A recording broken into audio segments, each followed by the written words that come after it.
Boa noite, amigos, sejam bem-vindos ao programa Grisa TV, um olhar pangrisiano. Boa noite, doutor Pedro. Boa noite, Douglas. Estamos aqui para mais um programa que, graças a você, me dizem que ficou mais animado. Tá ok, então. Doutor Pedro, o tema de hoje é muito interessante. O doutor Pedro vai nos informar qual é o principal problema, ou o único problema, existente hoje em dia na humanidade. Qual é esse problema, doutor Pedro? Eu diria que não é só hoje, desde sempre e para sempre. Eu digo, o verdadeiro problema que existe no ser humano chama-se insegurança. Digo, porque, na verdade, outros fatores emocionais, outras manifestações emocionais sempre têm origem na insegurança.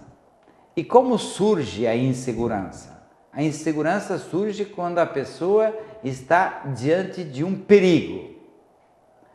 Porque somente diante de um perigo, em que ela se sinta ameaçada, ela vai se sentir insegura. E esse perigo pode ser real ou imaginário. E pode ser de vários tipos. Então, essa primeira constatação que eu fiz, porque eu sempre eu costumo dizer que eu sou aquele pesquisador inveterado, que até que não percebo qual que é o ponto inicial de alguma manifestação, eu não desisto.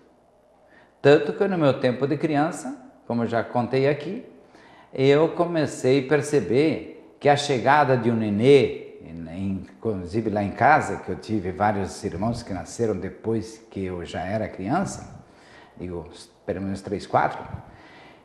Então o que acontece? Eu percebi que isso sempre vinha cercado de um certo mistério, que vinha cercado de certos cuidados. Então eu comecei a prestar atenção, especialmente nos pais. Eu percebi que quem se dedicava mais com a criança era a mãe. Então eu comecei a observar mais as mulheres que tinham filhos. Até que eu descobri que o neném vinha do útero de uma mulher. O que eu considero que essa foi a minha primeira descoberta científica para mim, e que eu era criança ainda, 5 anos, com 5 anos eu já descobri isso. E depois, como eu já contei aqui, eu me tornei especialista em barriga de mulher. Então, especialmente mulher grávida. Então eu digo, assim também, a insegurança, ela começa fui perceber que porque tudo isso sempre, veja, digo, eu sigo o método qualitativo de pesquisa, que eu geralmente começo pensando em mim mesmo. Por isso, até no programa anterior nós falamos do autismo, eu percebi que eu também era extremamente tímido, mas eu fui perceber que outras características do autista eu não tinha. Então, mas que isso também me desenvolveu muito na parte da imaginação e na observação das coisas pequenas, dada a limitação visual. Então eu percebi também que as inseguranças muitas que eu desenvolvi pela limitação visual. Então me permitiu perceber que quando eu ficava nervoso, quando que eu ficava irritado, quantos que às vezes gritava, quando era criança chorava. Eu fui um chorão no tempo de criança. Hoje o pessoal acha que isso é até engraçado, porque eu graças a Deus eu aprendi a entrar na festa da vida. Mas então a insegurança começa quando? Diante de um perigo. E eu fui perceber que o perigo pode ser real e imaginário. Então, mas quando é que o perigo é perigo de fato? Quando ele de alguma forma representa a ameaça de morte. Em programa anterior, eu fiz uma afirmação que me parece não ser tão comum, mas que é percebido por todo biólogo, pelo menos. Todo ser vivo, mas especialmente o ser humano, vive entre a vida e a morte. Começa pela vida e termina pela morte. Então, pude perceber que o perigo só é perigo quando representa a ameaça de morte ao indivíduo ou ao grupo. Porque às vezes a insegurança vem no grupo. E aí eu tenho estudos até sobre macacos e tudo mais, que tempo de criança, até os 13 anos, eu vivi na roça e lá perto de casa sempre tinha mato. E nesse mato sempre havia macacos que depois eu fui descobrir que eram os bugios, né? Que gritavam muito e às vezes estavam em 2, 3, às vezes estavam sozinhos, às vezes estavam um grupo de macacos. Então, quanto a gente, às vezes eles parecia que já tinham entendido que espingarda pode feri-los, então a gente levantava a enxada e mostrava o cabo da enxada, eles começavam a gritar, havia até fêmeas que mostravam os neném para a gente, porque eles pensavam que fosse uma espingarda. Então era como se ela pedisse, não mate o meu filho. Isso era impressionante. Nosso tempo de moleque, fazíamos isso para brincadeira, mas hoje analisando essas nossas brincadeiras, quanto essas macacas se assustavam, quanto que aquelas bugias gritavam. Então, gente, isso é muito mais profundo e muito mais real também em outros seres vivos, não só no ser humano. Então, digo que o único problema da espécie humana é a insegurança, que depois, quando cresce, vira preocupação, vira medo, vira pânico, se torna desânimo, se torna tristeza, se torna angústia, se torna paralisa a pessoa e o pânico faz fugir. Ou então diante de um perigo que a pessoa parece que é capaz de resolver ou de dar conta dele, vem a raiva para tentar destruir o perigo, ou vem a coragem para tentar organizar e evitar e afastar-se do perigo. Assim, então eu fui perceber que toda a evolução emocional de uma pessoa principia naquilo que pode ser chamado de insegurança. Ok, doutor Pedro, hoje em dia com o dinamismo que a nossa vida tem, as coisas mudam com uma facilidade muito grande, muito rápida, e as pessoas se sentem muito inseguras em relação à sua situação financeira, à sua situação no emprego, à sua situação familiar. Isso é atribuído, gera causa de inseguranças, e hoje em dia pesquisas revelam que as pessoas têm tanto medo de perder o emprego, quanto até mesmo de perder a própria vida, porque elas associam a perda do emprego à perda da própria vida. O ser humano em geral, ele tem dificuldade em lidar com a mudança? Sempre, porque toda mudança, eu digo, toda mudança traz insegurança. Por quê? Porque você muda de referência, digo.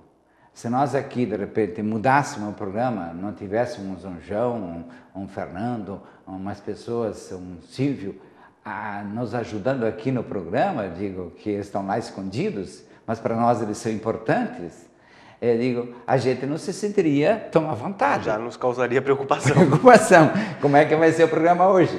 Então, digo, qualquer interferência na nossa vida causa insegurança. Por isso que tem que se ter muito cuidado com as crianças, porque as crianças não têm experiência de vida. Então, eu digo, a criança, qualquer mudança, até quando ela vai usar uma roupa diferente, se você não mostrou para ela a roupa antes, não perguntou o que ela achava, é porque ela pode ter duas reações. Ficar feliz da vida porque vai ter uma roupa nova ou porque vai ter a roupa parecida com aquele herói que ela conhece. Ou então ela se sente enquadrada dentro de um ambiente melhor ou se sente assustada dentro de um ambiente desconhecido.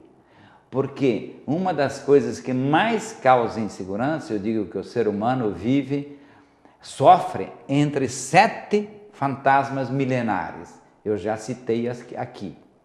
Digo, quais são os 7 fantasmas milenares, que são todas as situações que trazem profundas inseguranças, ou até medos e outros sintomas. Digo, a insegurança diante do desconhecido. Por quê? Se eu não sei quem é o Douglas, como é que eu vou fazer entrevista com ele?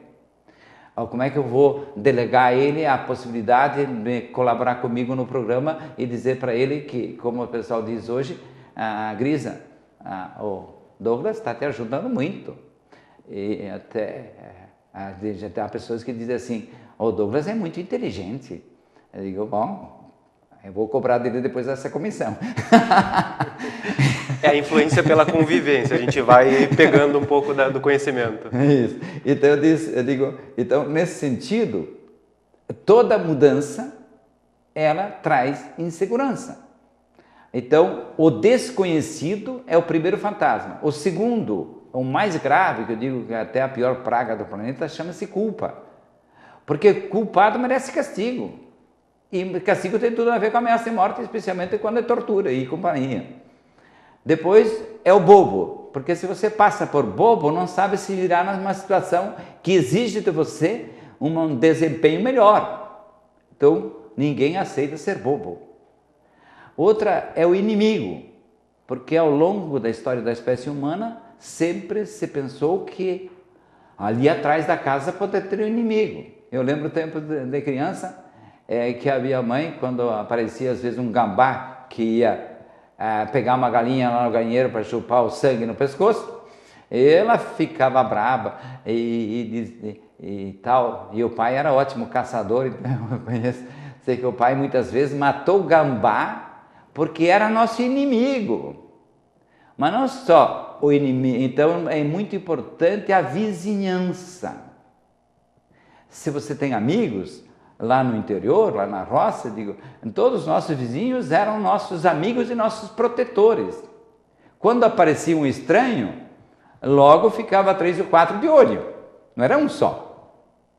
Geralmente, e às vezes mais de uma família, se aparecia um estranho na região, todo mundo já ficava de olho. Será que é ladrão? O que ele quer aqui? Será que é trabalho ou quer roubar? Então, o inimigo. Outro, o maluco. Por que o maluco traz tanta insegurança? Para ele mesmo e para os outros. Porque ele não sabe que reação ele vai ter. Então estamos constantemente diante do desconhecido. E desconhecido pode ter reação que você às vezes considera insuspeita. Depois, o doente. A doença sempre foi vista como a ameaça direta da morte. Tanto que eu digo, eu não gosto de nenhum termo lá no meu gabinete de orientação parapsicológica que lembre consultório médico. Por quê? Porque a maioria das pessoas vê o hospital como a antecâmara do cemitério. E vem muitas vezes o médico como o grande salvador, mas também como aquele que de repente está anunciando que eu vou morrer logo. Então, o fantasma do jaleco branco, que já é conhecido como síndrome do jaleco branco, é por causa desse medo que as pessoas têm da doença, e quem cuida da doença, que notícia ele pode me dar. Então, se me der uma notícia que eu estou sofrendo de câncer, que pode me levar à morte, eu não gosto mais de voltar lá. A tendência é não gostar de ir lá. Embora, se vai perceber que graças a esse diagnóstico a pessoa vai ter a chance de se salvar, porque senão ou não foi o médico que inventou o câncer. O médico apenas diagnosticou o câncer. Então tem que ver o médico como um benfeitor. Quantas pessoas eu já ajudei a libertar-se do medo de hospital, do medo de médico, do medo de enfermeira, lá no meu gabinete de orientação parapsicológica, mostrando que ele era um benfeitor e não um perigo. O perigo só estava na cabeça dele. E então, assim por diante. Então, e a última, o último fantasma que eu chamo de fantasma milenário e planetário, é a morte. Que já falamos aqui, o ser humano como ser vivo vive entre a vida e a morte. Então, tudo que nos apresenta algo que parece que nos vai deixar mais vizinho da morte, que vai nos levar à morte, tudo isso nos assusta, não só assusta, apavora. Às vezes manifesta até, eu digo que eu atendo muita gente com síndrome do pânico, então a pessoa tem a síndrome do pânico é exatamente o medo de morrer. Que é o oposto da depressão, que às vezes o cara parece que quer morrer, mas não quer morrer. Ele acha que não vale mais a pena viver. Ok. Doutor Pedro, agora nós vamos dar uma pausa e daqui a pouquinho nós já voltamos com mais Grisa TV, um olhar pangrisiano. Não saia daí.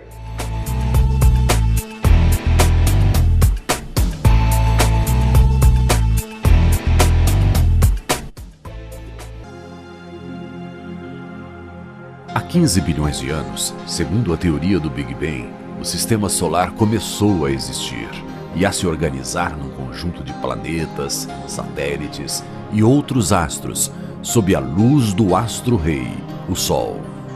Dentre os inúmeros planetas está a Terra, que tem todos os elementos necessários para que a vida seja possível. Esse planeta, seguindo as leis perfeitas e imutáveis, começa a ser habitado e milhões de espécies vivas vão surgindo. Mas a maior obra do grande Criador, o Deus da vida, só foi pensada e criada bilhões de anos após as primeiras criaturas surgirem. Seria essa obra tão complexa, difícil de ser projetada e criada? Seria essa obra demasiado perigosa para existir antes? Ou essa obra, por sua grandeza, teria sido apenas iniciada e necessitado mais tempo para ser concluída? Há apenas 10 bilhões de anos, a grande obra é apresentada ao planeta. A caçula das criaturas começa a existir. O Homo sapiens, o homem inteligente. O planeta azul tem um novo rei, o ser humano. E há 10 milhões de anos, esse ser procura-se. Tenta encontrar sua origem cosmodivina, seu equilíbrio interior, seu autoconhecimento, seu modo harmônico de ser. Nas últimas décadas, dedicou-se intensamente ao estudo das leis que regem a matéria e a cada dia o homem é surpreendido com novas tecnologias que propiciam sempre mais conforto e prazer. E ao mesmo tempo, esse ser sente-se cada vez mais num vazio existencial. E eis então que surge uma nova ciência, a parapsicologia, que vem resgatando o ser humano como tal. Um novo homem, com novos valores, com uma nova consciência, com uma nova cosmovisão.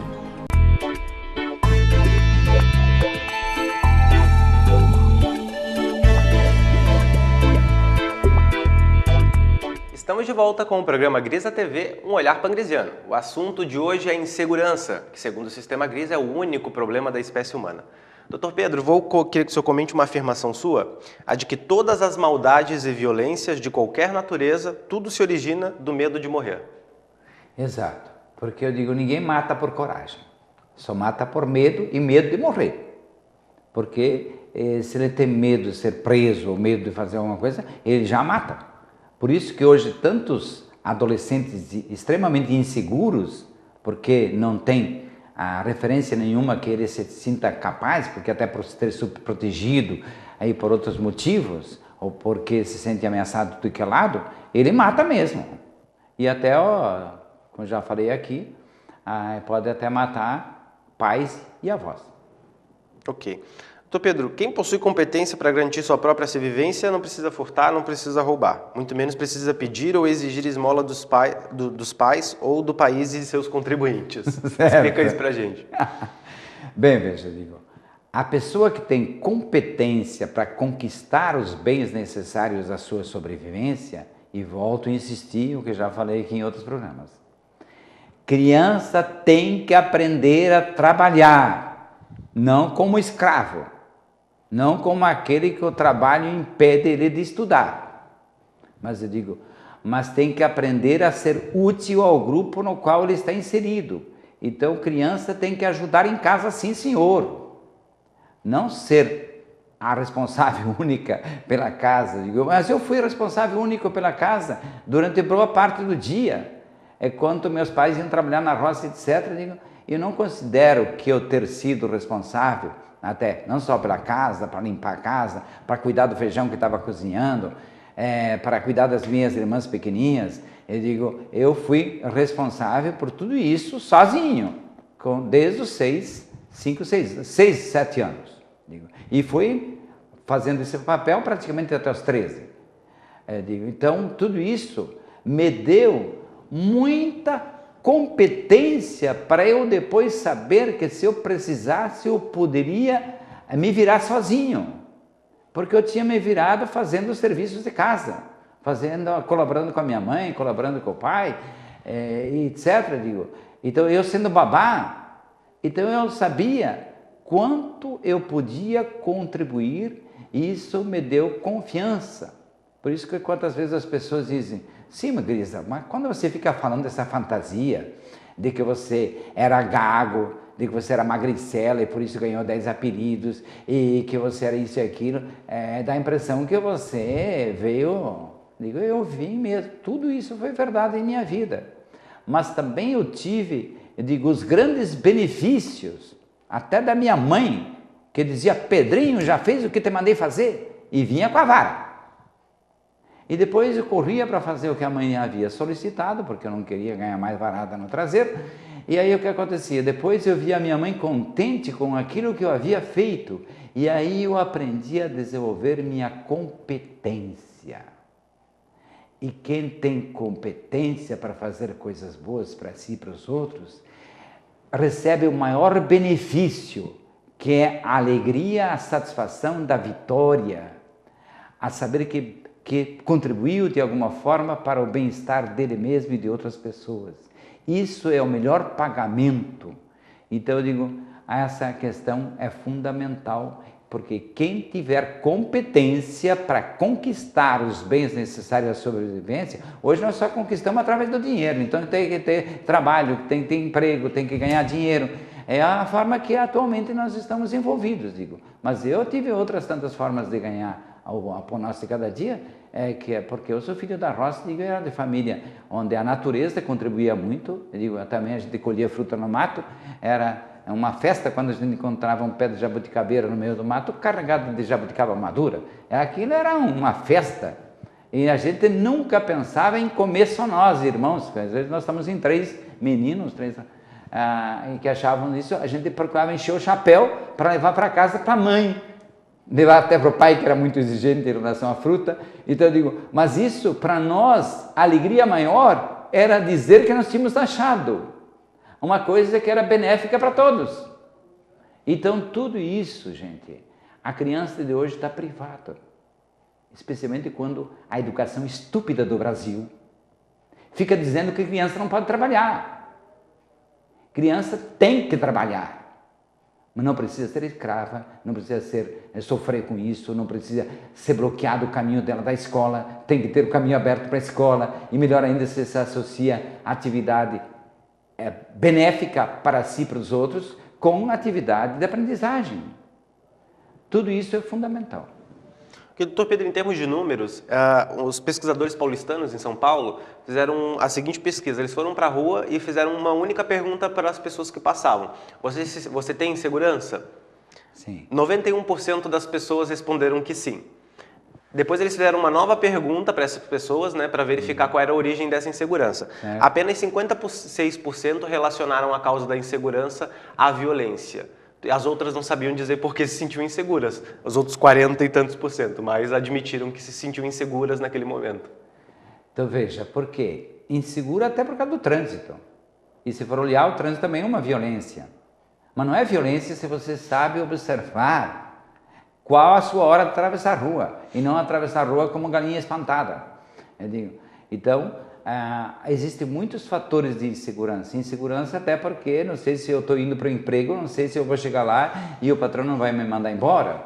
Então as inseguranças são de inúmeras naturezas, não precisa só ser a insegurança decorrente da violência. Só que hoje, eu digo, infelizmente, antigamente a gente dizia que na cidade que era bom, porque na cidade a gente tinha mais coisas, se sentia mais seguro, porque tinha até polícia para cuidar da gente.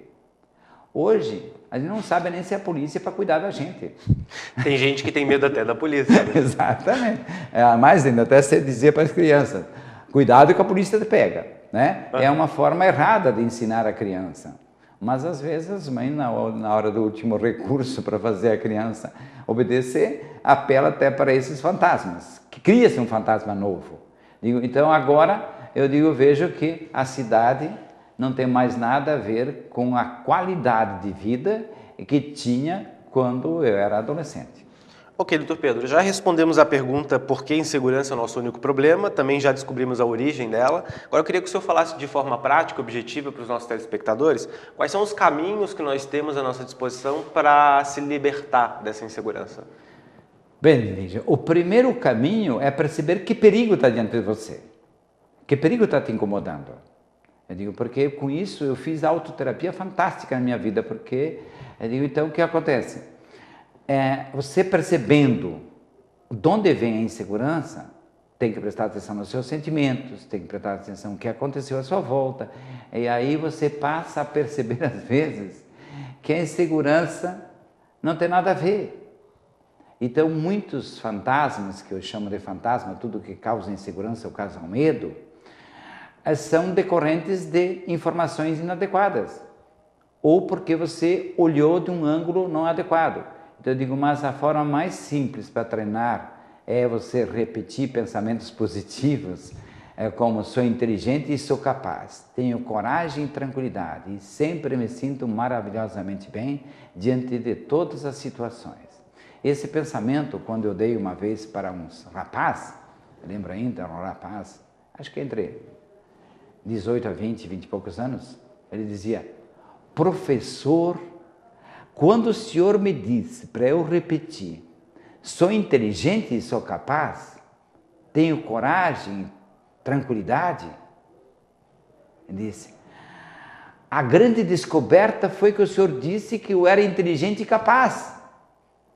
Ele diz, a partir dessa constatação, a minha insegurança diminuiu 80%. Porque se eu sou inteligente e sou capaz, diante de um perigo eu posso resolvê-lo. Então eu me senti bem diante de uma situação que parecia difícil, parecia ser um obstáculo intransponível, ou que parecia ser uma situação de fim de vida, ou coisa que eu valha. Então, isso é importante, repetir pensamentos positivos e também sempre perceber que o perigo é maior por causa da sua imaginação, que o aumenta, porque o perigo imaginário sempre é mais ameaçador que o perigo real. O que tu, Pedro, dessas formulações construtivas, pensamentos positivos, tem no seu livro de bolso Companheiro Mental, né? Perfeito. Tem no Companheiro Mental e todos os meus livros eu sempre dou alguns exemplos, né? E mesmo esse último que eu lancei sobre hipnose, eu digo, ele também tem várias formulações criativas construtivas e que faz parte, inclusive, da gente se hipnotizar por coisas boas. Porque nós sempre estamos hipnotizados. Ou pelos fantasmas que nos perturbam, ou pelas coisas boas e agradáveis que nos levam adiante.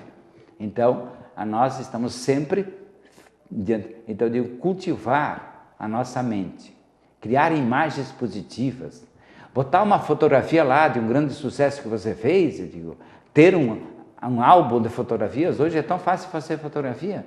Então, bota lá especialmente aqueles que representam um instante de sucesso, não só instante de alegria ou de bagunça. Acima de tudo, aquilo que representa uma conquista sua. Até eu vou falar um pensamento aqui que ontem alguém me lembrava que eu havia dito para ela, uma senhora que me disse, eu digo assim, mais importante que ganhar ou receber é conquistar. Os filhos têm que aprender a conquistar. Eu mesmo, que nós já falamos aqui em programa anterior, não é ganhar o peixe, é ensinar a pescar. Então, isso tudo ajuda a gente a superar as inseguranças. Ok, doutor Pedro, obrigado. O programa de hoje terminou, mas você pode continuar aprendendo sobre parapsicologia na internet em nosso portal. Acesse www.sistemagrisa.com.br. Este programa será reprisado neste sábado e na próxima segunda-feira às 20 horas. E semana que vem, quinta-feira, às 21, nós nos encontramos aqui novamente com mais um episódio do programa Grisa TV, um olhar pangrisiano. Muito obrigado, boa noite e até a semana que vem.